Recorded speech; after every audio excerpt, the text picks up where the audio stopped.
Narcisismo. Essa palavra, né, parece que está em todo lugar. No feed das redes sociais, nas conversas sobre relacionamentos, na cultura pop em geral. Mas o que será que ela significa de verdade, para além de ser só um rótulo fácil? Bom, hoje a gente vai mergulhar fundo nesse assunto, desde o mito grego até o meme da nossa época. Vamos começar por aqui. Uma frase que para muita gente pode soar bem familiar. E ela não tá aí para ajudar, não. Ela é tipo uma arma verbal, sabe? Feita sob medida para desestabilizar, para fazer alguém duvidar do que tá vendo, do que tá sentindo. Se essa frase te tocou de alguma forma, é porque ela vai direto no ponto central do que a gente vai explorar hoje. As táticas, as origens e os efeitos de um comportamento que se tornou chave para a gente entender a saúde mental e os relacionamentos. Primeiro, vamos entender uma coisa. Como é que essa palavra saiu dos consultórios de psicologia e, de repente, invadiu o nosso dia a dia? Pois é, o que antes era um termo superclínico, hoje faz parte do nosso vocabulário. E tem um bom motivo para isso. Narcisista deixou de ser só sobre vaidade e passou a descrever um padrão bem complexo de abuso psicológico, onde a manipulação, muitas vezes sutil, pode acabar com a autoestima e até com a sanidade de uma pessoa. Certo, agora vamos fundo nisso. Para a gente entender o presente, a gente precisa voltar um pouco no tempo. Essa ideia de um amor próprio exagerado que chega a ser perigoso, olha, não é nem um pouco nova. De um lado, a gente tem o mito grego de Narciso, aquele jovem tão, mas tão bonito que se apaixona pela própria imagem refletida na água e acaba morrendo afogado nesse amor. Do outro lado, lá no finalzinho do século XIX, a psiquiatria pega esse mito emprestado para dar nome a uma condição, a de tratar o próprio corpo como objeto de desejo. Então são duas origens, uma mitológica e outra clínica, que prepararam o terreno para uma verdadeira revolução. E essa revolução chegou em 1914. Sigmund Freud publica um dos seus ensaios mais importantes e, com isso, eleva o narcisismo de uma simples perversão para um estágio fundamental no desenvolvimento de todo e qualquer ser humano. Agora, o que é bem interessante na visão do Freud é que ele separa as coisas. Para ele, existe um narcisismo primário, que é uma fase normal e super importante na infância, quando o bebê se sente o centro do universo. Isso ajuda a gente a formar o nosso eu.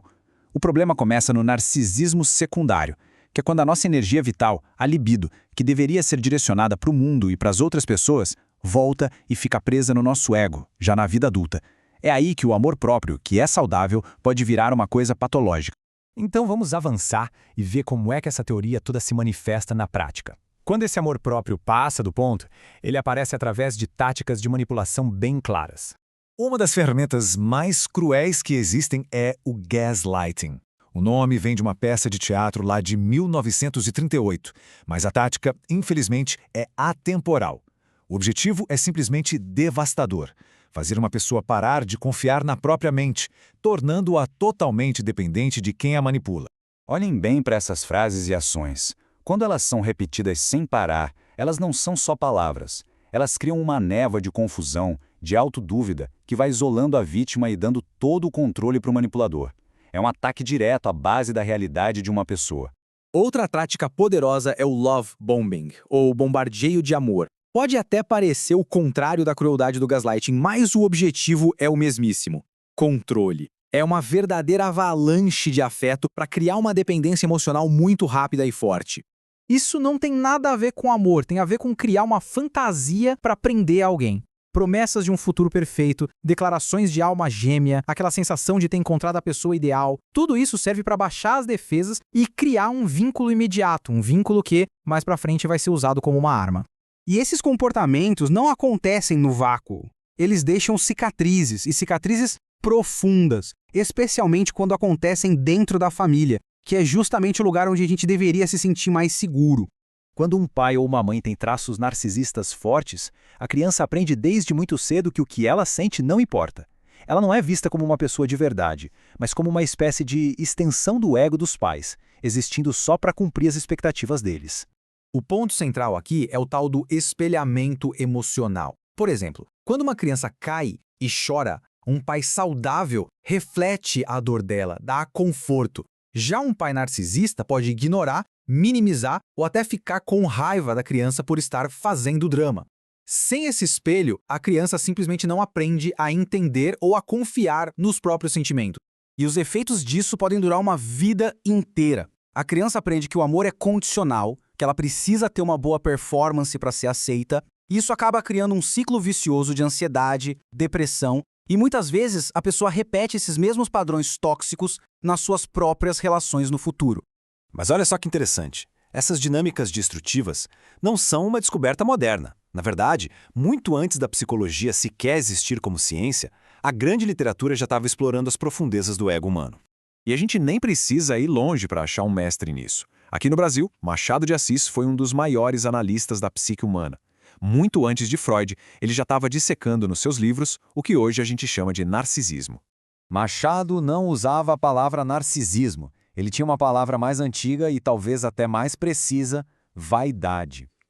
Para ele, inspirado no livro de Eclesiastes da Bíblia, a vaidade não era só um pecado ou um defeito, era a força que movia tudo, o motor secreto por trás de quase todas as ações humanas. Isso mostra de um jeito brilhante como a grande arte muitas vezes antecipa a ciência. Através de personagens que a gente nunca esquece, como o Brás Cubas, com aquela necessidade de glória depois da morte, ou o Dom Casmurro, com o ego ferido, Machado fez uma verdadeira psicanálise literária, mostrando como o amor próprio em excesso e a busca por admiração podem moldar e destruir destinos. Portanto, o ponto crucial é este. Do mito de Narciso a Freud, de Machado de Assis até os memes da internet, o narcisismo é muito mais do que um diagnóstico ou um xingamento. É uma faceta profunda da condição humana. Uma força que, em doses saudáveis, até nos impulsiona, mas que em excesso se torna profundamente destrutiva para a gente e para quem está ao nosso redor. Isso tudo nos deixa com uma pergunta final, talvez a mais importante de todas. Numa cultura que o tempo todo nos incentiva a focar em nós mesmos, a se amar em primeiro lugar, como é que a gente sabe qual é o limite? Onde exatamente termina o amor próprio, que é essencial e saudável, e onde começa o narcisismo,